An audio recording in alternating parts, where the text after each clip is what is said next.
रावण ने जब माँ सीता जी का हरण करके लंका ले गया, तब लंका में सीता जी वट वृक्ष के नीचे बैठकर चिंतन करने लगी। रावण बार बार आकर माँ सीता जी को धमकाता था, लेकिन माँ सीता जी कुछ नहीं बोलती थी। यहाँ तक कि रावण ने श्री राम जी के वेशभूषा में आकर माँ सीता जी को भ्रमित करने की भी कोशिश की, लेकिन फिर भी सफल नहीं हुआ। रावण थक हार कर जब अपने शयन कक्ष में गया, तो मंदोदरी ने उससे कहा, आप तो राम का वेश धर कर गए थे, फिर क्या हुआ? रावण बोला, जब मैं राम का रूप लेकर सीता के समक्ष गया, तो सीता मुझे नजर ही नहीं आ रही थी।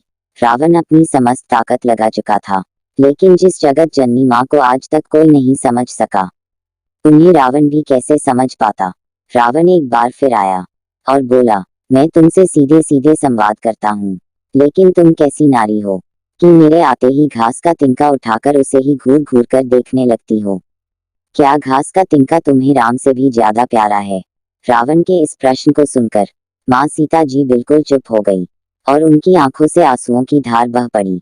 इसकी सबसे बड़ी वजह थी कि जब श्री राम जी का विवाह माँ सीता जी के साथ हुआ, तब सीता जी का बड़े आदर सत्कार के साथ गृह प्रवेश भी हुआ। बहुत बड़ा उत्सव मनाया गया। प्रथानुसार नववधु विवाह पश्चात जब ससुराल आती है, तो उसके हाथ से कुछ मीठा पकवान बनवाया जाता है, ताकि जीवन भर घर में मिठास बनी रहे।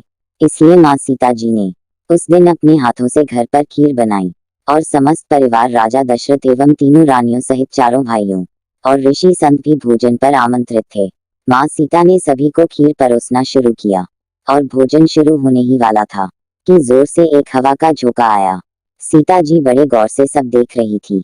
ठीक उसी समय राजा दशरथ जी की खीर पर एक छोटा सा घास का तिनका गिर गया, जिसे माँ सीता जी ने देख लिया, लेकिन अब खीर में हाथ कैसे डालें, यह प्रश्न आ गया। माँ सीता जी ने दूर से ही उस तिनके को घूर कर देखा और वो जलकर राख की एक छोटी सी बिंदु बनकर रह गया।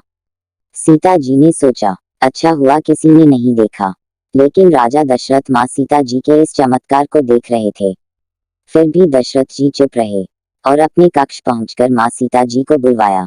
फिर उन्होंने सीता जी से कहा कि मैंने आज भोजन के समय आपके चमत्कार को देख लिया था।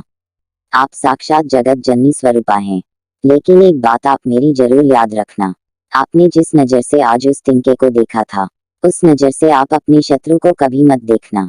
इसीलिए माँ सीता जी के सामने जब भी रावण आता था, तो वो उस घास के तिनके को उठाकर राजा दशरथ जी की बात याद कर लेती थी।